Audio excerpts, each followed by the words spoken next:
De mi parte, pues un placer de nuevo estar con ustedes, en la cual para muchos, pues será nuestros últimos encuentros en nuestra condición de docente, facilitador y estudiante de la carrera de Derecho.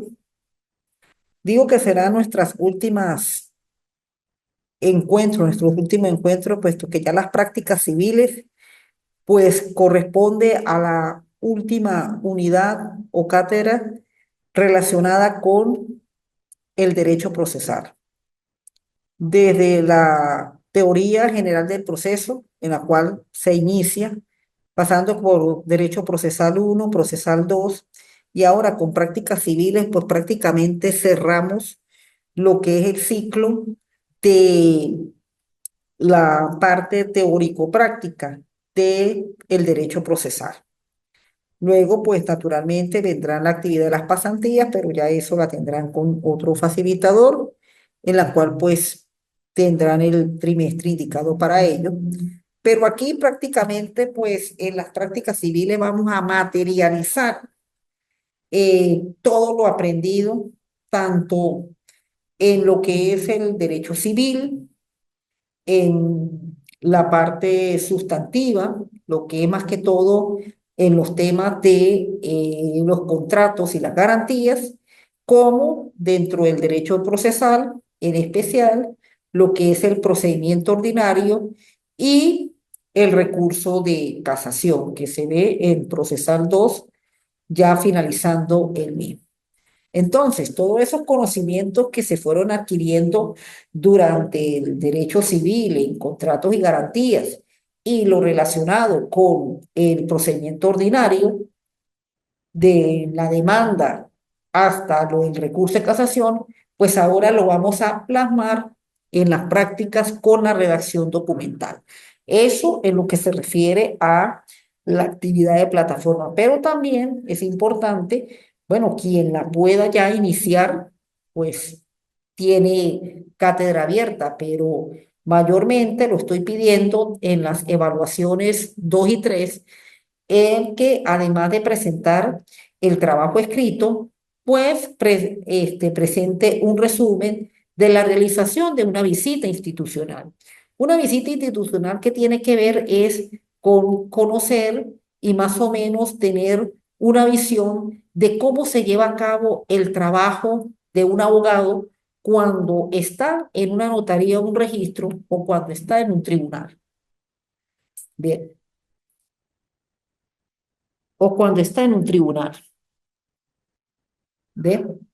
Cuando precisamente no es que van ustedes a hacer, porque para eso tiene la pasantía en donde sí tienen que realizar una actividad todos los días, sino sencillamente empezar a conocer esos sitios, porque esos van a ser los sitios donde el abogado va a tener su campo de trabajo, bien sea que trabaje como funcionario público o bien sea en el libre ejercicio, en la cual mayormente uno se desempeña.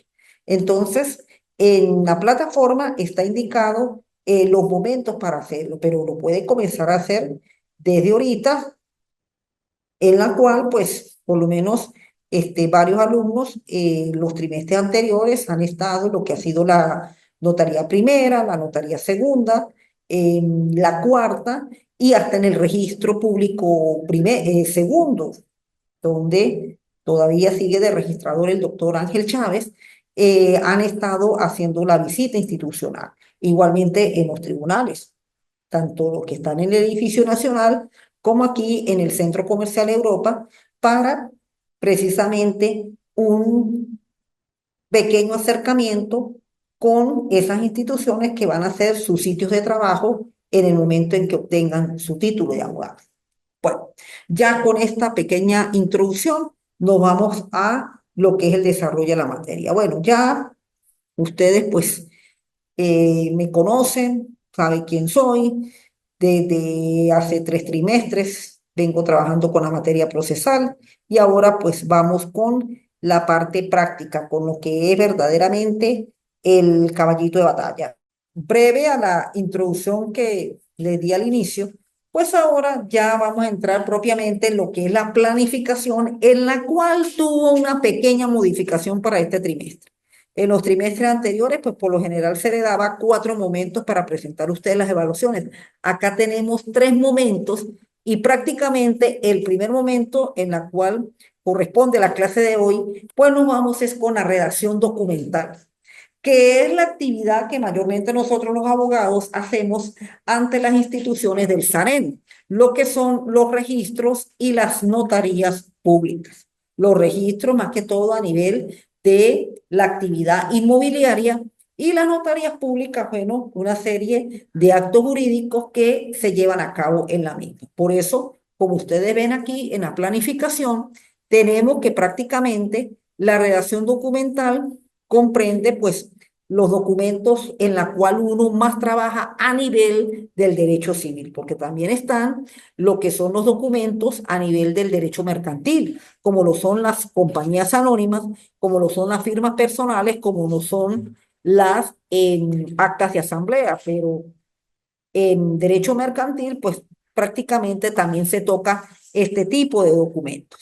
Bueno, acá, pues todos los trabajos que se van a presentar son prácticos y son precisamente redacción, en la cual, bueno, cuando entremos ya con el primer tema, pues en qué consiste esa actividad del documento y cómo es que se hace el documento.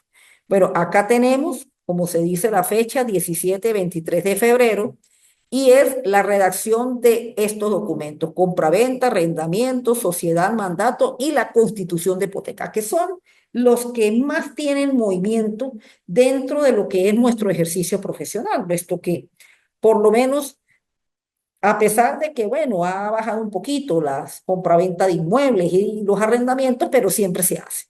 Siempre, por lo general, la palabra verbal prácticamente eso ni se usa, sino es escrito.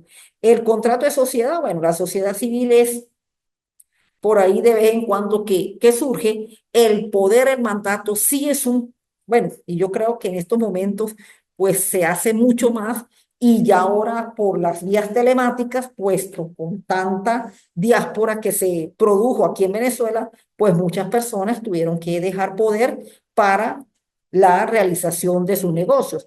Y la constitución de hipoteca que siempre pues va a asistir ese tipo de documento que es derivado de un contrato principal como lo es el préstamo. Bien. Luego tenemos las otras 2 unidades en las cuales sí se van a hacer en 2 momentos, que son los documentos que se van a los tribunales. En una primera etapa, que es la unidad 3, la segunda evaluación, la demanda, contestación de demanda, cuando se interponen cuestiones previas, la típica diligencia, que es el impulso procesal que se le hace al expediente, y la solicitud de medidas. Eso será la segunda evaluación, en la cual pues ahí está indicado los escritos a hacer y el porcentaje. La ponderación ahora está entre un 35, 30, 40% hasta máximo. Bien.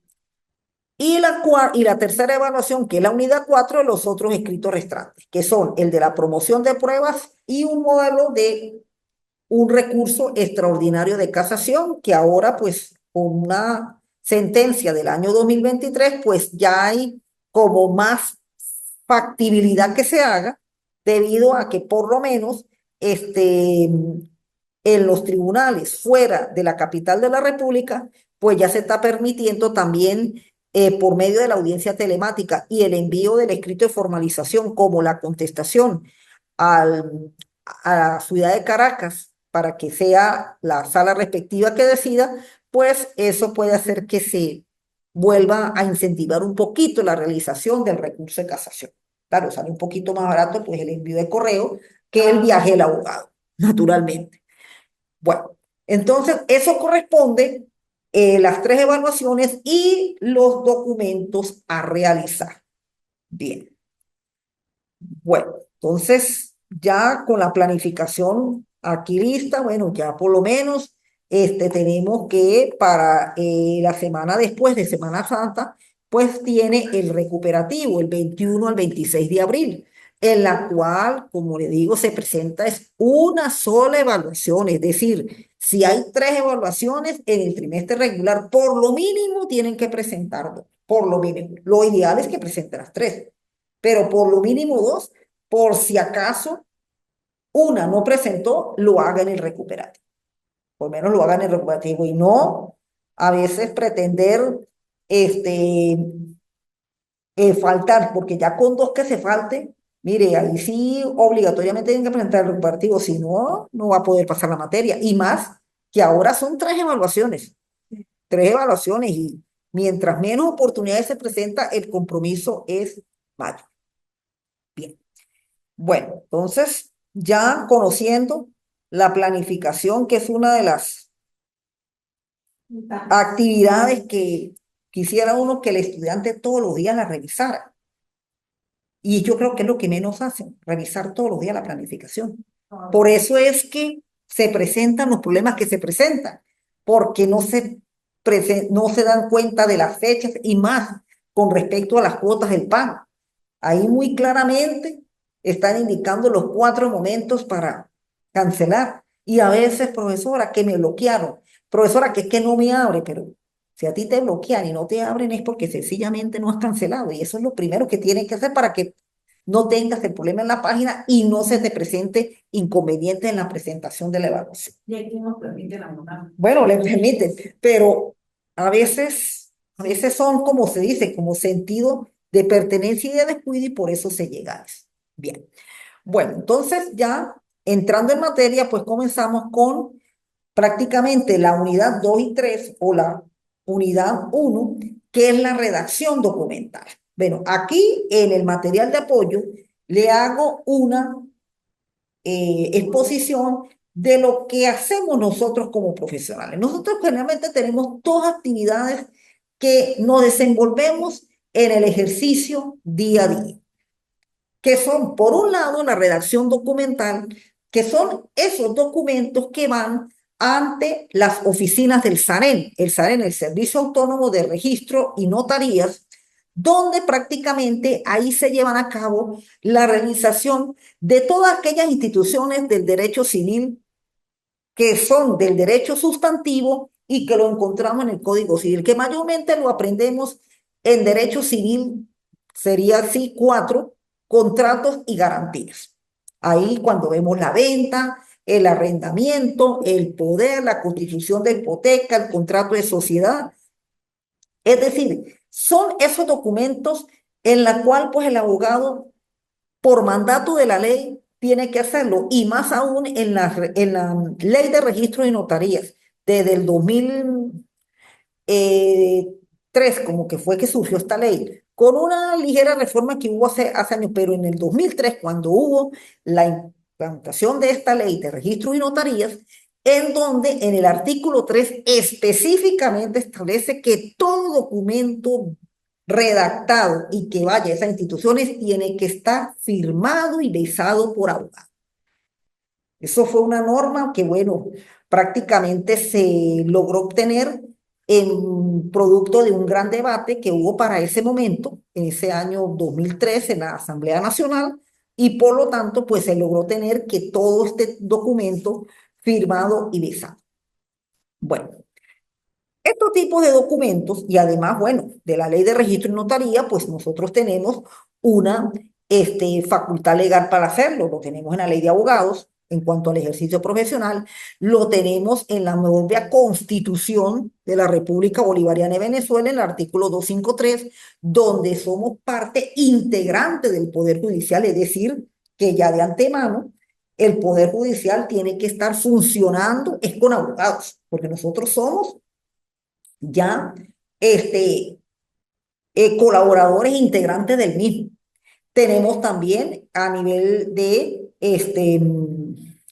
esta ley, la ley de abogados y el código de procedimiento civil, en donde tanto en los procedimientos ya establecidos, aunque ya ha habido una suavidad en cuanto a los requisitos para la interposición de la casación, pero siempre por lo general tiene que ser abogado.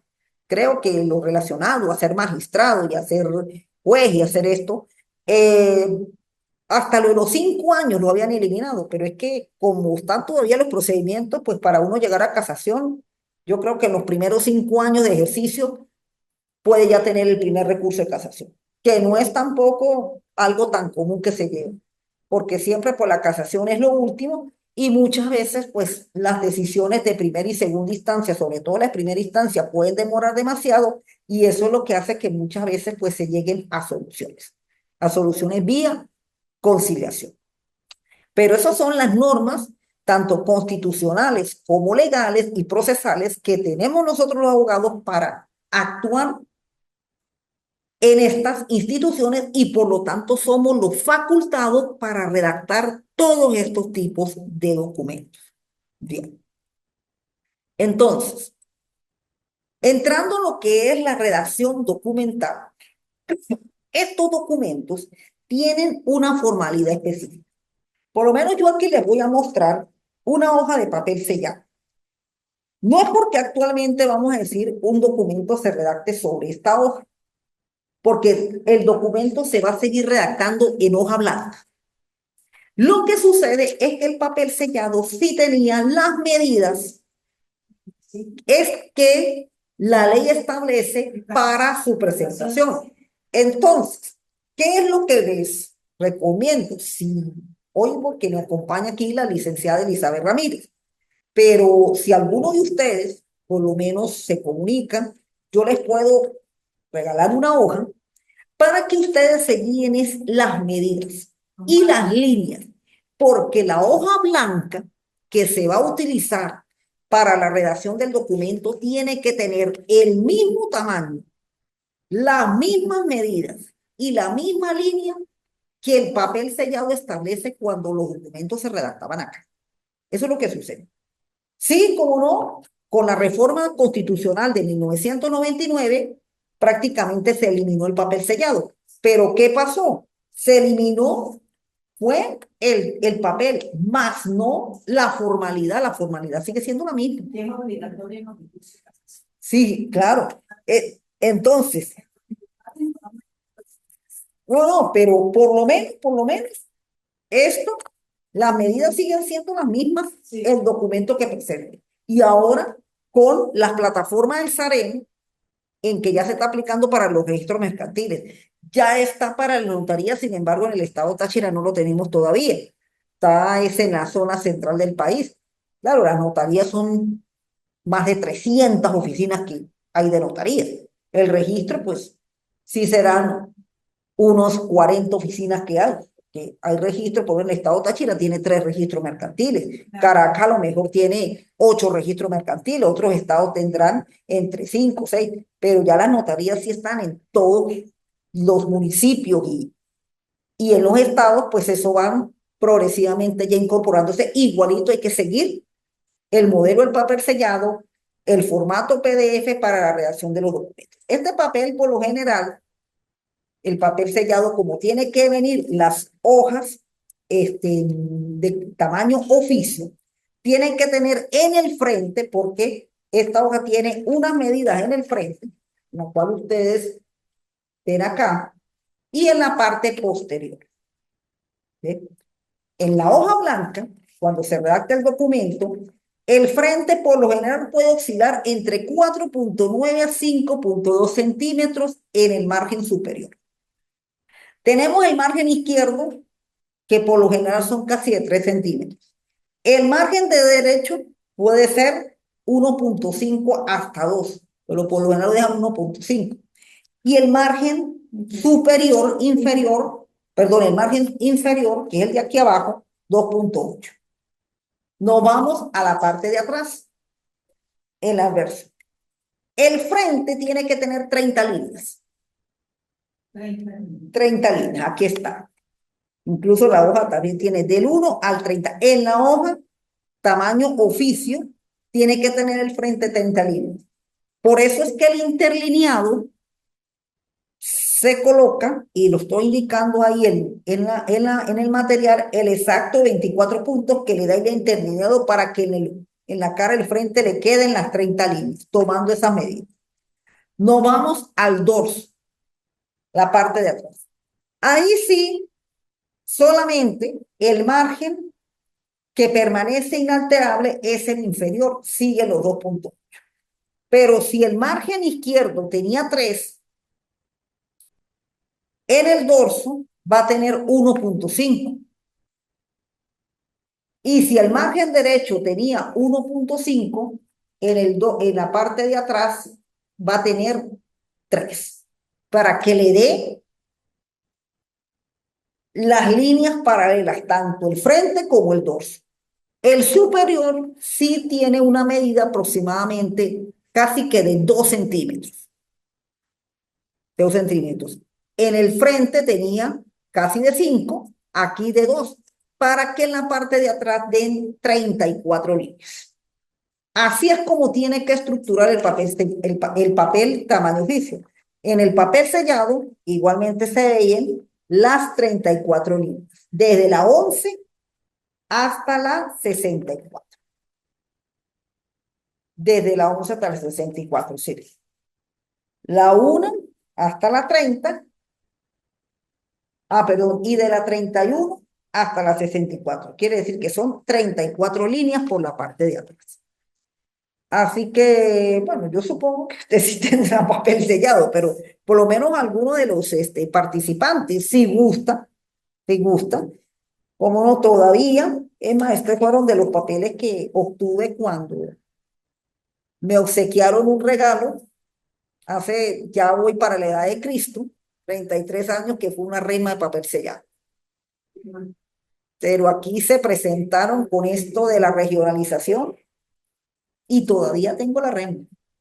Bueno, no me quedan sino como la mitad, porque unas hasta la vez, porque las necesitaba, pero eso, bueno, fue una sorpresa. Y en los primeros años, pues no tuve tantos problemas, hasta que se empezó a presentar los problemas de falta de papel. Eso, claro, con la reforma constitucional esto Sí, se usó sobre todo, pero las medidas siguen siendo las mismas. O sea, yo simplemente se lo facilito es como para que tengan la referencia cómo tomar las medidas, porque por lo general el papel que se utiliza es el papel blanco tamaño oficio. Bueno, aquí tienen las medidas, bueno, como lo ven ustedes, el frente, la espalda, el lado izquierdo y el lado derecho. Eso es fundamental que lo tengamos presente.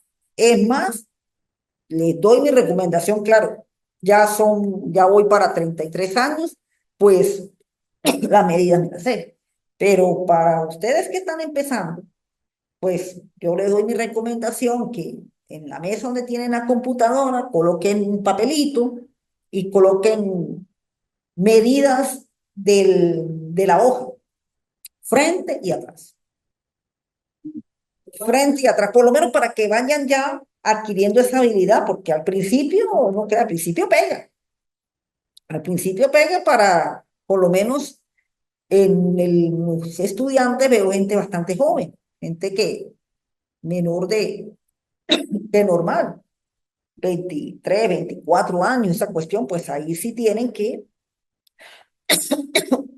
tener esa pequeña, como lo llamamos popularmente, pequeña chuletica, para que vayan haciendo bien ese tipo de documento, porque en el momento en el cual ya por lo menos el sistema SAREN quede todo automatizado con su respectiva plataforma, pues ahí sí tienen que ser más estrictos todavía, porque aunque le exigen el formato PDF, pues ese papel igualito tiene que tener las medidas y más PDF que usted en ese momento no puede modificar sino las correcciones que le haga el revisor y ahí volver otra vez al documento, que el documento original sí haga los Word.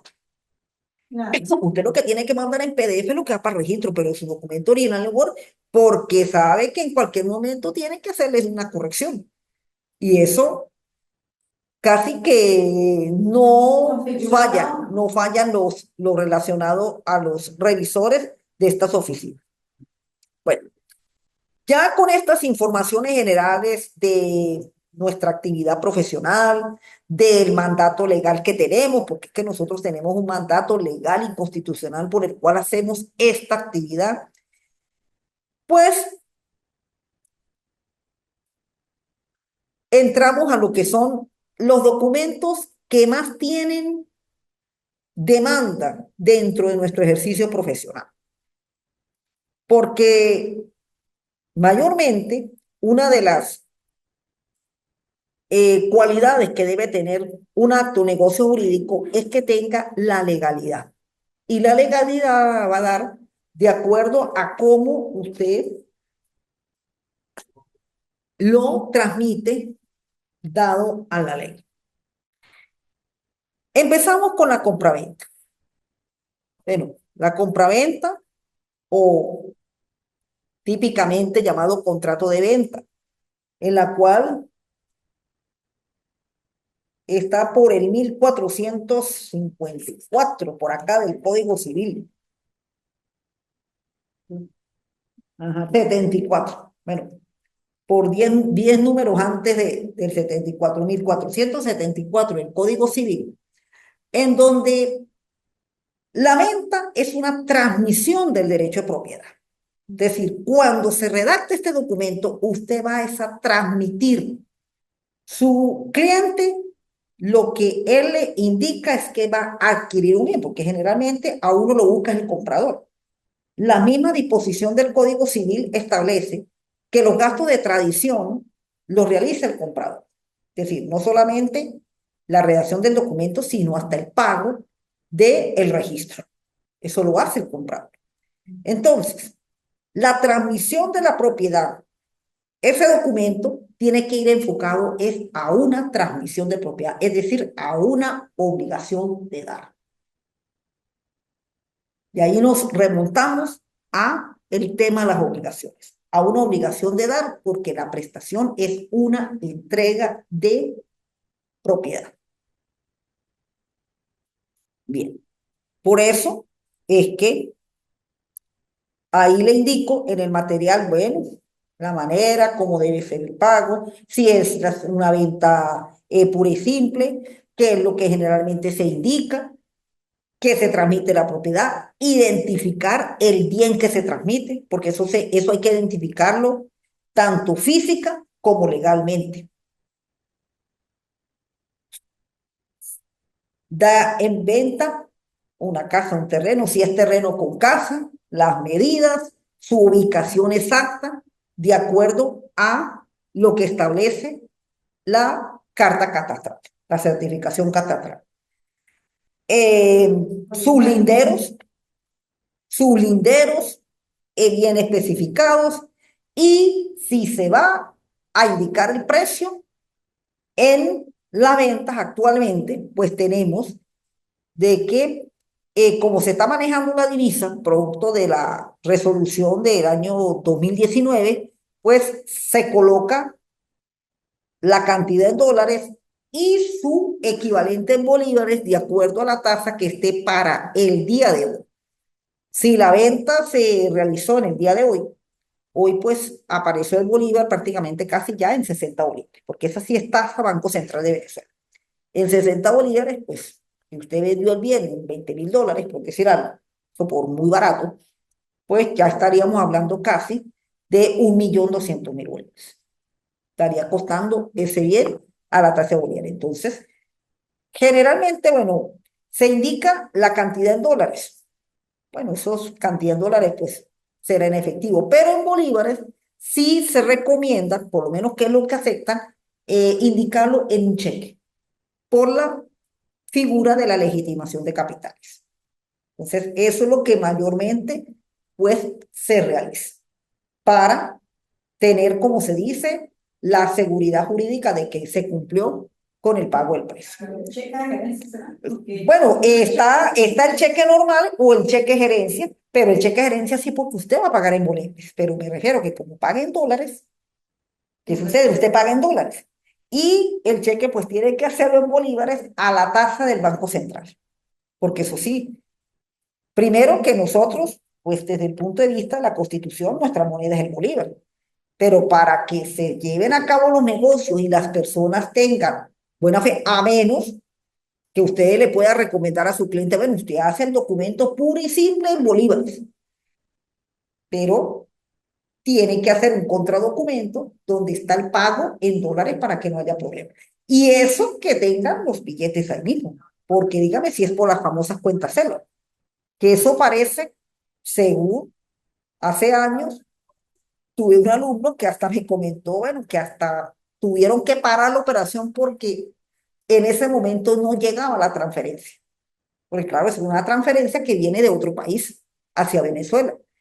Entonces eso tienen que confirmarlo y aceptarlo de que le llegó a la cuenta del vendedor para que ahí sí diera la fe.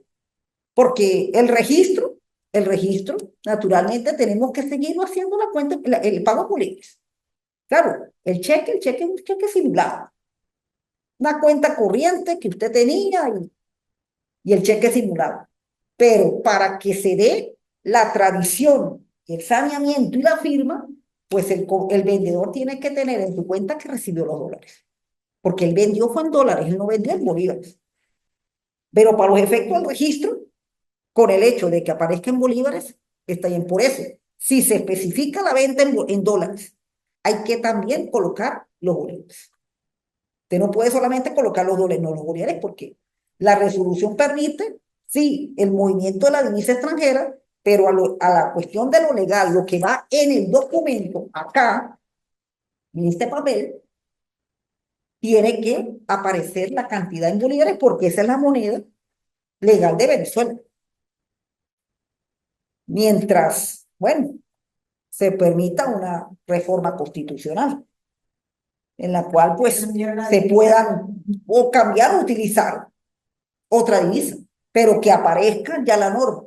Mientras no, pues se sigue por la vía con la resolución, pero si aparece el dólar, tiene que aparecer el bolívar.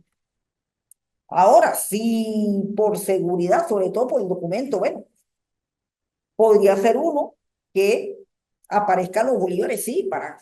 Ahora, si es con cheque de gerencia, pues el cheque de gerencia tendría que ser en bolívares, a la tasa que esté. Lo que sucede es que ese cheque, el asunto es el tiempo de la revisión, porque de repente en el momento sí, 20.000 estuvo a 60, pero si la revisión dura 15 días, y a veces duran revisiones hasta más, ya podemos tener un dólar a 65, 70 bolívares. Entonces la persona ya no va, ya la cantidad en bolívares es menos. Entonces tendría que todavía no vender, no vender, no vender, no vender, sino el día que vaya a firmar.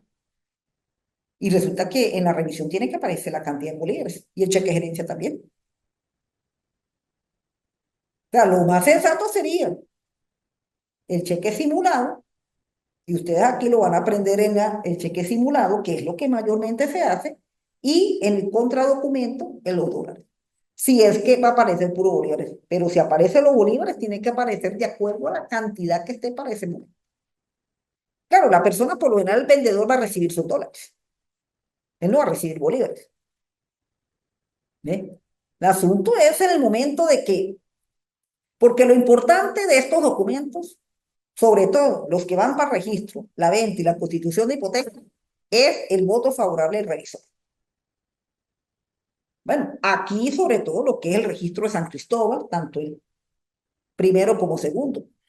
Me cuentan que el registro de Táliba parece que no es ni tanto el revisor, es el registrador. O sea, teniendo sus revisores, pero no es hasta que el registrador le dé el visto bueno. Y muchas veces las revisadas pueden durar hasta 1, 2 y 3 semanas, que es lo que ha sucedido. Y más con tanta falta de personal que ha habido en estas oficinas. Entonces, claro, mi recomendación, yo por lo menos creo que lo más sensato es seguir con los bolívares y el contradocumento con el pago en dólares. El contradocumento, aunque lo permita la ley, pero es por esa demora. Si fuera la época normal de que a los 3 días usted tenía la respuesta y eso, vamos a ver, porque cuando se implemente en la plataforma, eso sí va a tener que ser en bolívares. Porque de lógica que dentro de los recaudos que va a pedir el sistema, te va a pedir el instrumento cambiario, que en este caso sería el cheque, para el pago del precio, más la carta catastral, más la solvencia tipo A, y, y la notificación de venta, que es lo que da el CENIAF.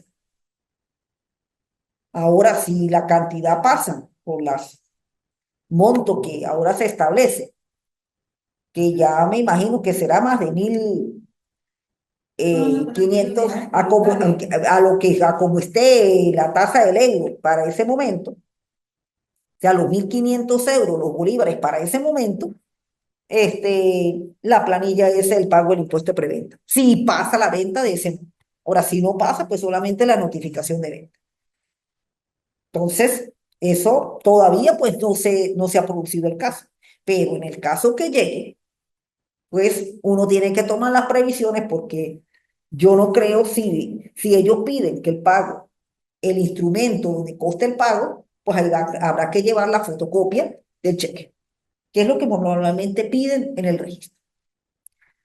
Bien, claro, lo ideal sería el cheque de gerencia. El cheque de gerencia va en bolívares, porque nosotros todavía no hay la normativa en cuanto a lo que es la compraventa la emisión de cheque de cuenta corriente o sea, la cuenta es corriente, pero la emisión de uno poder pagar en dólares con cheque, sino todo se hace en efectivo. Bueno, sabemos que el dólar, pues, no es la moneda oficial, por lo general es transitoria. De hecho, se ve que es oficial, pero legalmente no es oficial. Venezuela no tiene una apertura cambiaria con el gobierno de Estados Unidos. Estos son dólares que llegan por transacciones y por el dinero que consiguen las personas en cambistas y esa cuestión.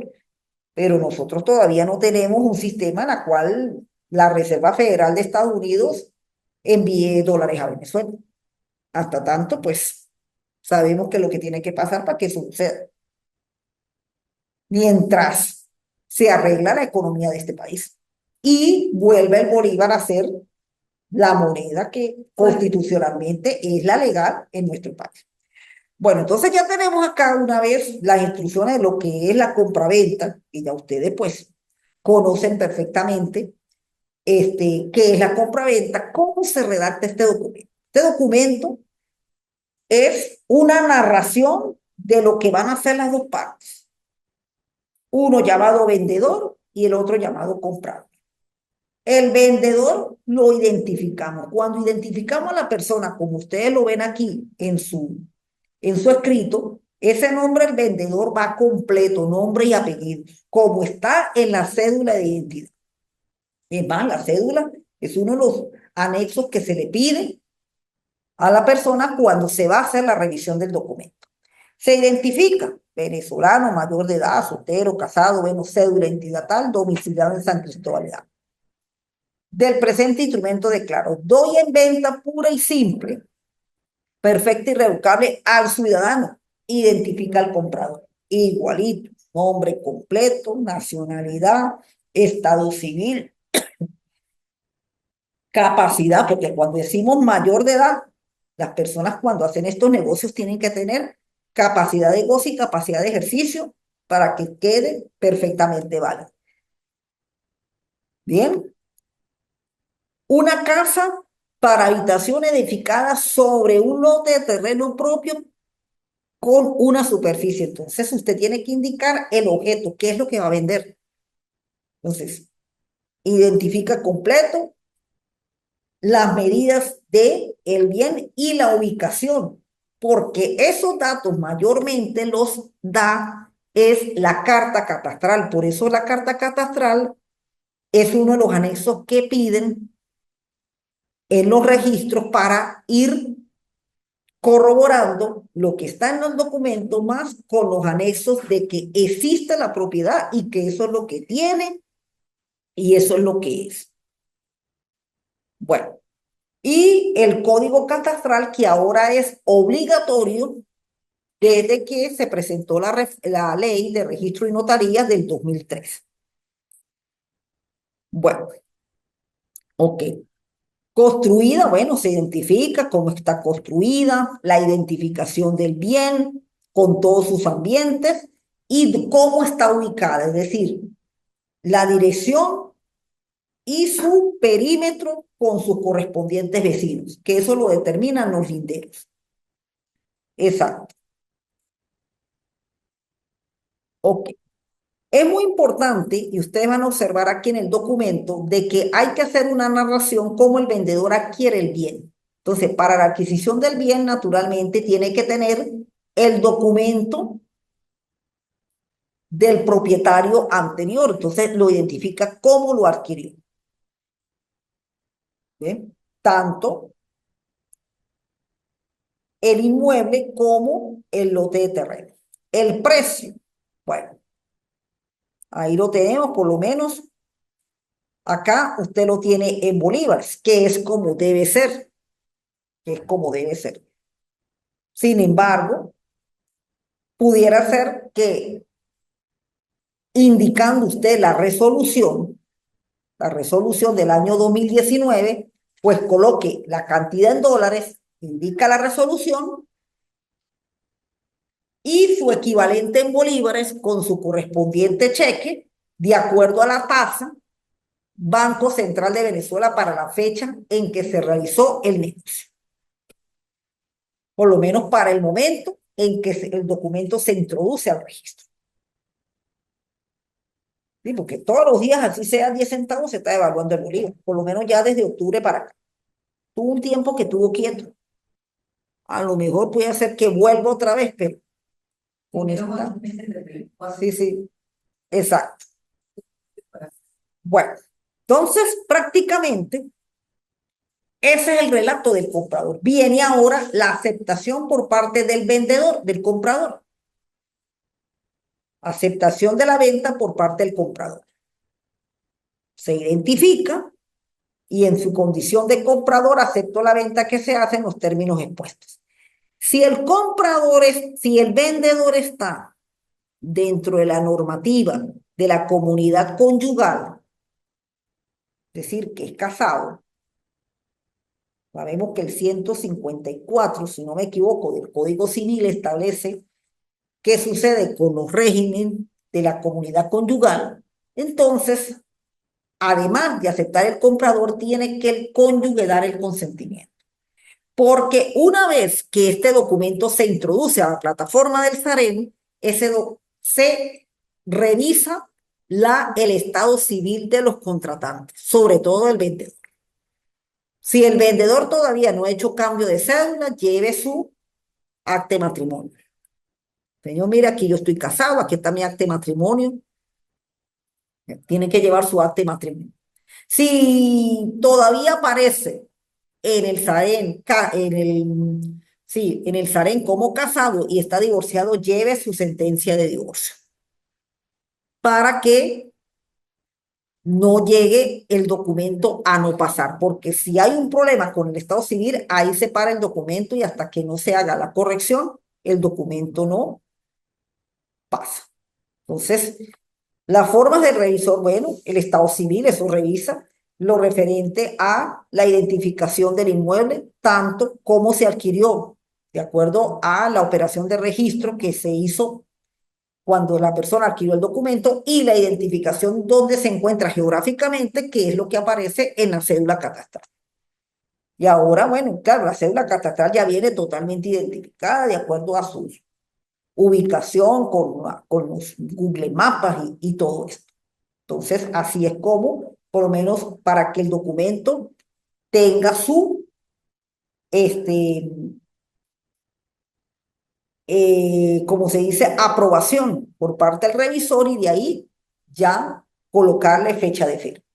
Eso en el caso del inmueble. Bueno, ya en el caso del bien mueble, pues mayormente con los muebles son los vehículos, que son los que mayormente tienen este tipo de trabajo.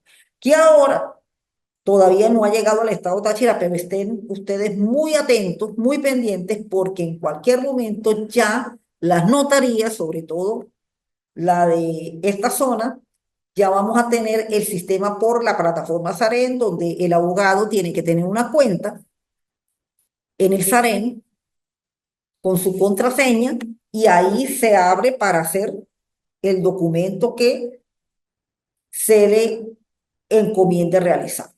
En la bien mueble es lo mismo. No, no, el teléfono mío no, yo ahorita no lo puedo contestar. Malo que suene un poco, después le contesto la llamada. Bien, se hace igualmente. En el bien mueble, pues se identifica, por lo menos en el caso del modelo que le tengo acá, la compraventa de vehículo, compraventa de vehículo, la identificación que da el certificado de vehículo.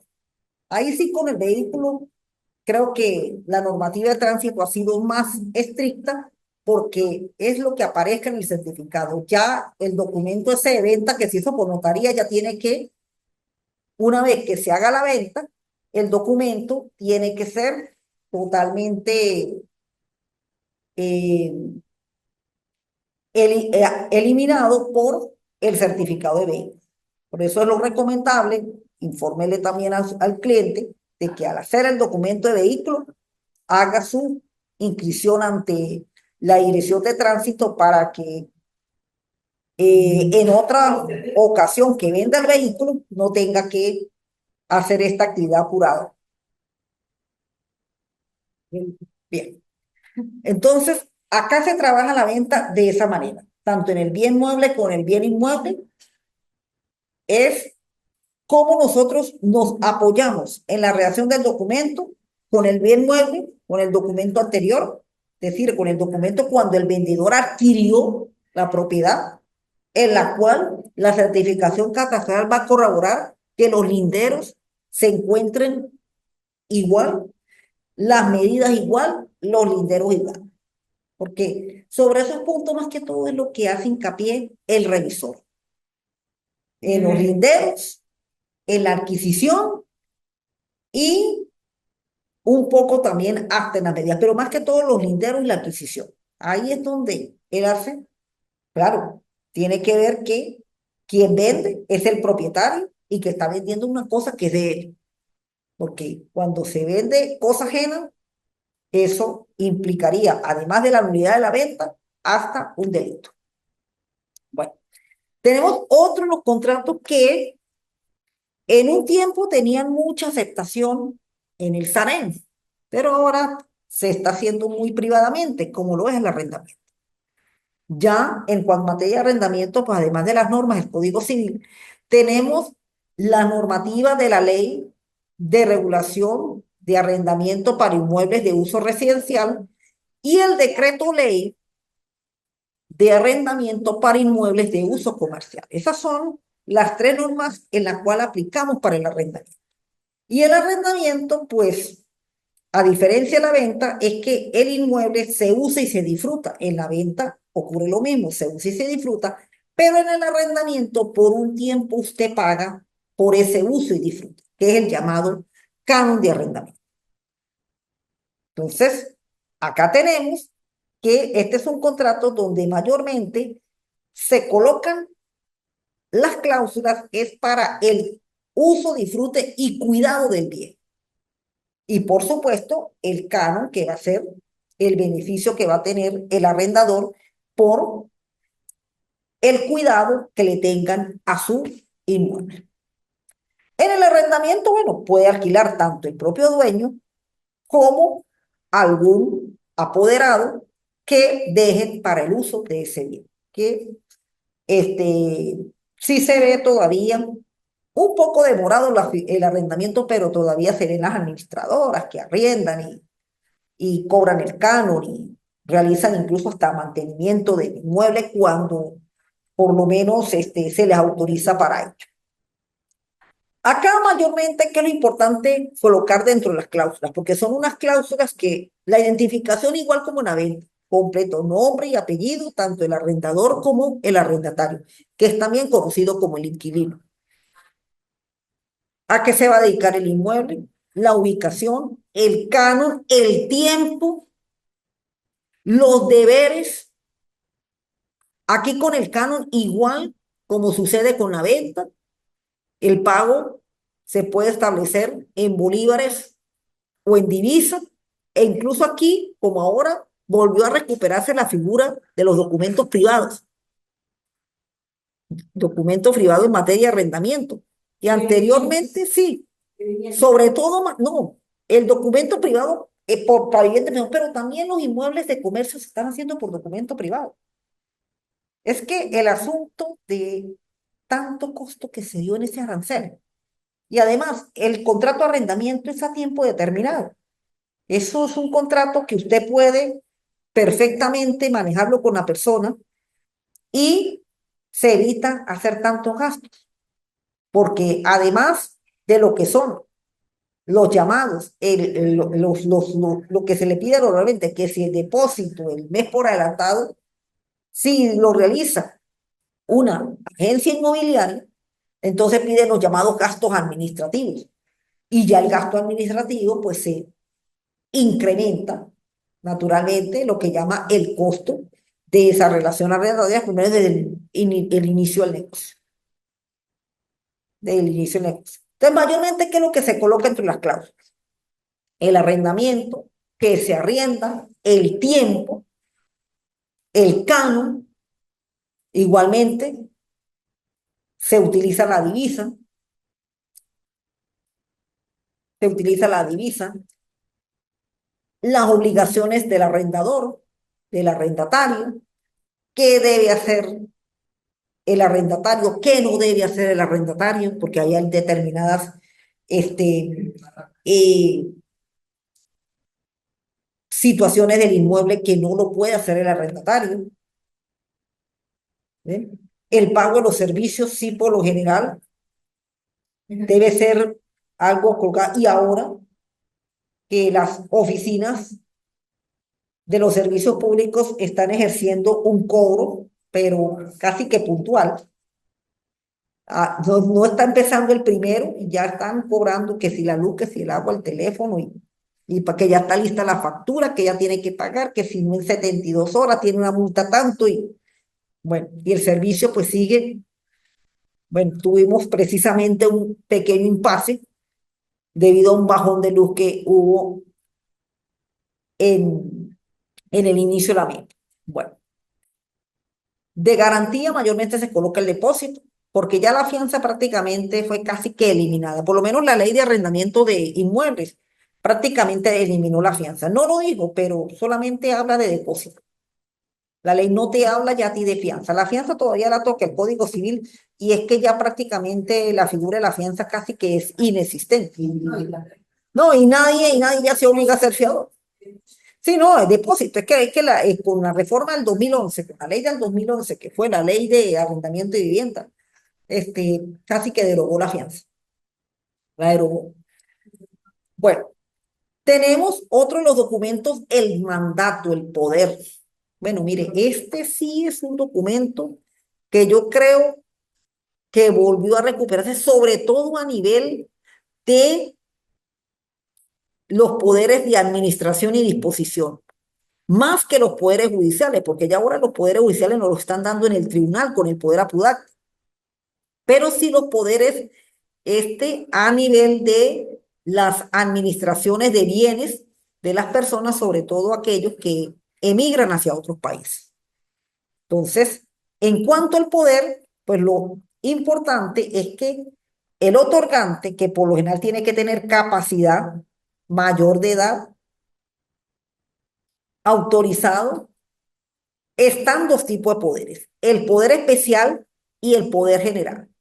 Mayormente los poderes de administración y disposición son poderes generales.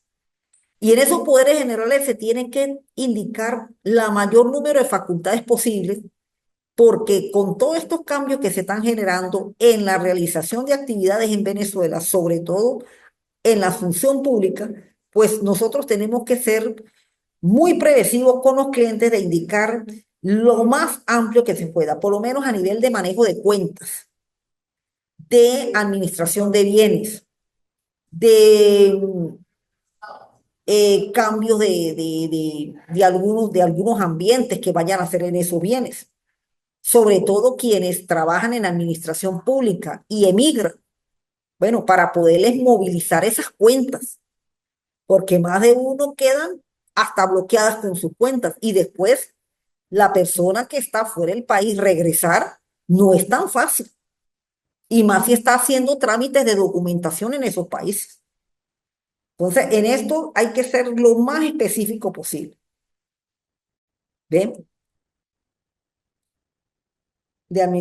Y en cuanto al poder que nos dan a nosotros los abogados cuando estamos en juicio, que también se dan por las notarías, bueno, todas las facultades y las actividades que uno va a hacer en un juicio. Y si puede entrar también a nivel de la actividad administrativa, realizar actividades en la administración pública porque hay ya nuevos procedimientos, como procedimientos de arrendamiento, como los procedimientos en materia de jurisdicción agraria y también en lo relacionado con esta parte que tiene que ver con el consumo, con la protección al consumidor, pero específicamente con arrendamiento, entró la materia administrativa. Es decir, nosotros, este campo entró la materia administrativa, previo a la parte judicial. Entonces, ese poder tiene que ser tanto administrativo como judicial para poder abarcar todo ese campo. Con estos poderes que se dan a nivel de temática, doctor, que ahora es, bueno, en Caracas se está dando ya a nivel de... Bueno, sí, eso tiene que ser un poder donde estén incluidas todas las facultades. Es decir, la persona lo único que se hace es que uno lo introduce ante la oficina del SAREN y el otorgante, pues, le da el visto bueno. Le da el visto bueno para poder realizar todas sus operaciones. Y eso, pues, es bueno, ha podido en parte resolver muchos de los problemas, sobre todo con bienes que tienen algunas personas aquí en Venezuela, porque el asunto está es que si la persona pudiera entrar y salir, es decir, entrar a Venezuela, de frente entrar y salir a Venezuela no sea tanto problema, pero es en el país donde está. Si sabemos nosotros, por lo menos los que están en Estados Unidos, después que se le pasan sus 6 meses de visa y se queda, si sale no puede volver a entrar. Y ahorita la situación de Venezuela pues está más o menos como para tratar de que si puede volver a entrar y decir que viene y se está unos días y después volver a ir. Es que ni siquiera con el TPS, porque esos permisos de viaje son hasta difíciles que se dan. Bueno, uno que tiene familia en esos países pues se da uno cuenta que los que están allá prácticamente ahorita está una y eso porque tiene residencia. Pero los que no tienen residencia siguen todavía, ya tienen ya más de 5 años viviendo ya, más de 5 años. Bueno, no, ahí sí. Bueno, yo por lo menos pienso que hay todo aquello que tenga que ver con los derechos constitucionales, sí los jueces lo van a revocar. Por lo menos eso de la ciudadanía y esos son normas constitucionales. Ahora, el asunto de los TPS son actos administrativos. Esos son cuestiones temporales. O sea, ahí precisamente para mí un juez, por mucha separación de poderes que haya allá en Estados Unidos, mire, si se toma esos TPS, los van a revisar a todos. Y si esos TPS porque en sí, ¿qué es lo que protege esa estatus migratorio? Es que la persona pueda trabajar, ¿ve? Eso es lo que protege ese estatus migratorio, que ella pueda trabajar. Ahora, muchas veces sucede que tienen el estatus migratorio, pero si no trabaja, ¿qué hace con un TPS? Entonces ahí sí se le vence. ¿Y usted cómo puede optar para que le prorroguen su permiso de trabajo? Pues ahí sí, usted tiene que irse porque este país no lo va a mantener. Así es. Y ahí es donde puede presentarse la cuestión. Este país no lo va a mantener, este país no es como el país suyo. Porque si usted viene para acá, usted viene a trabajar. Para eso es que les damos esa protección. Y eso es un acto justo. Pero si usted no trabaja, yo no puedo ya encargarme de usted. Entonces, ahí es donde van a empezar a revisar muchas cosas y eso es lo que a lo mejor entendió el señor Prono. Yo no puedo estar protegiendo a Raimundo y todo el mundo. Vamos a ver quién de veras se merece que lo proteja y quién tiene que irse. Por eso el capitalista. No, no, es producción, esa es gente. Por eso es que nosotros tenemos una brecha con ellos. Es que son sistemas y los sistemas hay que saberlos entender muy bien. Bueno, el contrato de sociedad civil, bueno, acá sencillamente como institución de derecho es el contrato que permite la reunión de varias personas, socios con el objetivo de una reunión o realizar actividades que persigan una ganancia de lucro. Pero acá en la sociedad civil es una sociedad prácticamente que se hace de una manera muy continua, es decir, ¿no? Puede tener una similitud la redacción con la sociedad mercantil. Lo único es que dentro de la sociedad, pues hablamos son de participación y de que los socios con sus aportes, pues contribuyen con la sociedad. Acá no vamos a tener que hay acciones nominativas, eh, acciones de participación, bueno, nominativas, porque ya esas de participación ya no las hay, perdón, de participación de al portador, ya esas acciones no las hay, lo relacionado no tiene la figura del comisario, no tiene la figura de las utilidades, que sí lo tienen las sociedades mercantiles, pero por lo menos lo que son los aportes, lo que es el fin de que realizan las sociedades, lo que es el cambio de la directiva, eso sí por lo general lo tienen este tipo de documentos. ¿Sí? Por lo menos aquí la licenciada Elizabeth mayormente pues tendrá más trabajo con respecto a las sociedades mercantiles, que son las que mayormente están muy acorde con tu profesión de contador. Pero en las sociedades civiles, mayormente estas sociedades se enfocan mucho al sistema de transporte, sobre todo el transporte de líneas urbanas, que a veces, por eso es que creo que si aquí el sistema de transporte tuviese no un sistema tan social, sino de capital, el transporte fuera mucho más fluido, porque de repente lo que hace que las cosas funcionen dentro de unas sociedades y es lo que para eso es que se hacen estos documentos, es para que los ciudadanos tengan bienestar. Eso es lo que se persigue. Y además, el objetivo de la persona jurídica es eso, bienestar, pero pareciera que ese afecto societatis que lo enseñaron los romanos, todavía en nuestras sociedades no, como que no han calado. Y a lo mejor usted dentro de su experiencia profesional licenciada, que le ha tocado llevar contabilidades y todo eso, pues ahí es donde empieza a dar cuenta que siempre, ¿por qué terminan las sociedades desapareciendo? Porque siempre la ganancia la quiere tener es uno y no el colectivo que es con el fin por el cual se ha creado la sociedad. O sea, si nosotros nos vemos nuestra norma, tanto el Código Civil y el Código de Comercio, siempre la finalidad es que el colectivo gane.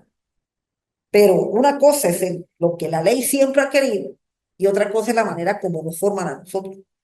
A nosotros nos forman es a ver si yo me agarro más que el otro. Cuando, si todos tenemos, la sociedad crece y el bienestar va a ser para todos y no para uno.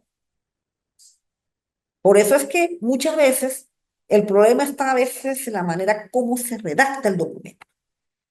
Y veo que el Código Civil en esa parte debería, si deseamos mejorar nuestro país, debería darle más participación que el capital sea de verdad demostrable y no tanta que participación y participación, porque usted puede participar de otra manera, a lo mejor con el puro trabajo, pero las sociedades necesitan que haya eh, dinero para poder hacer lo que son los gastos administrativos que necesita una empresa.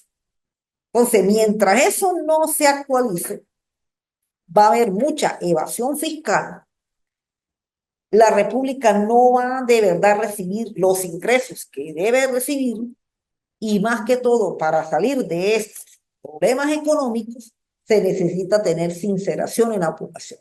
Sí, ahorita tenemos que hacer la declaración del impuesto sobre la renta, pero siempre el impuesto sobre la renta paga uno el impuesto porque es un deber. Te lo van a pedir, que si contrata una póliza de seguro, que si, pero nunca vamos a decir la verdad. Nunca decimos la verdad. Y por eso es que en este país no se sabe a dónde va el dinero. No hay cultura No, tributaria. no hay cultura, eso no la veo. Decisión del arancel del impuesto de la tasa en contra del beneficio del Bien, ciudadano. de repente, el impuesto que considero que algo de verdad, y eso porque lo toca a uno pagar con el producto, pues es el IVA. Sí, uno al comprar el producto pues está pagando el impuesto. Pero con el impuesto sobre la renta, eso yo creo que ha sido toda la vida. Toda la vida ha sido esa cuestión de ver cómo evado, evado, evado, No hay evado. cultura tributaria. Entonces me hago valer de una factura falsa, me hago valer de un recipe falso, de que tengo un desgravamen, bueno, mantengo la mamá, el papá, y muchas veces ya ni viven la mamá y el papá, y sí, porque de ahí es donde sale, y como todo eso, pues aparece en la planilla de la declaración. Entonces, eso es lo que sucede, y por eso es que tenemos que nuestra sociedad mercantil, pues hasta es muy, aparente es muy sencillo, no hay, no les puedo indicar otro modelo porque este Código Civil no ha sido tocado, no ha sido tocado, por lo menos en lo que se refiere a el tema de los contratos. Solamente tocan mucho lo que es el derecho a familia, tocan mucho lo que es la parte de la propiedad, pero en cuanto a los contratos, seguimos igual. Y ya vamos, esta última reforma donde tocó los contratos fue en el año 42. O sea que ya vamos a más de 80 años con una materia contractual que sigue siendo social. Y este país lo que necesita es dinero, no tanto que la sociedad este, sea protagonista, pero el capital también. Y el Código de Comercio, si no ama la sociedad mercantil, si algo tiene su participación del capital, pero no está actualizado y debe estar actualizado porque ya este año son 70 años del Código de Comercio. La última reforma fue en 1955. Solamente lo que le ha cambiado son algunas resoluciones, pero la esencia todavía seguimos igual.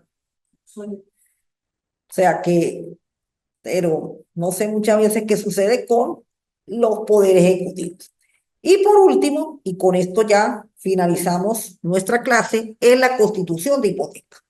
Bueno, la constitución de hipoteca que nace del contrato de préstamo. Y acá, sí, nos vamos también a la figura, tenemos que recordarlo de la comunidad conyugal, porque en la hipoteca, naturalmente, se garantiza es un bien. Y como es un bien mayormente inmueble, porque las hipotecas se constituyen sobre bienes inmuebles, el bien tiene que ver si pertenece a una comunidad conyugal o es solo del deudor, porque quien constituye la hipoteca por lo general es el deudor, que nace de un contrato de préstamo en la cual le da el acreedor. Acá en el modelo pues tenemos de una hipoteca pura y simple, hecho por dos personas naturales. Aquí no hay institución financiera, pero entre la institución financiera pues naturalmente están las prerrogativas de que establece la ley de bancos con respecto a el préstamo a interés. El interés todavía en las personas naturales, pues lo tenemos del 12% al año. Sería el 1% mensual. Si el deudor es casado, pues tiene que dar su consentimiento el cónyuge para que la hipoteca se constituya. Y por lo general en la hipoteca se tiene que indicar los grados, porque ella puede aguantar tantos grados como capacidad tenga el bien inmueble del préstamo otorgado. Bueno, por eso les decía de que el derecho civil 3 de las obligaciones deben tenerlo muy presente porque un documento de esto, de la constitución de hipoteca, precisamente tenemos que remontarnos al tema de las obligaciones y sobre todo a lo que son los contratos. Bien. Bueno, ¿alguna pregunta? No, el material está muy, Muy completo. muy complejo. Bueno, En cuanto, como le decía, la visita institucional, bueno, si ya la pueden comenzar a hacer, ok, pero para la segunda evaluación y la tercera, sí, me colocan un extracto de alguna visita que hicieron, sea a una notaría, o sea un registro, o sea un tribunal. No es que quiere decir que los tres sean obligatorios, no. En la parte del SAREN, una notaría o un registro. Y en la parte del Poder Judicial, un tribunal. Sea en primera instancia, del municipio. Es decir, para que comiencen a conocer esos lugares, que es lo que más que todo se pide porque ustedes van a tener lo que son las pasantías y ya las pasantías sí la van a ver con otro profesor y ahí sí tienen que hacer una actividad por el tiempo que dure las pasantías. Bueno, si no tenemos más nada que alegar, pues nos despedimos por la tarde de hoy y nos veremos en el próximo encuentro sincrónico. De mi parte, que tenga muy buenas tardes y hasta luego.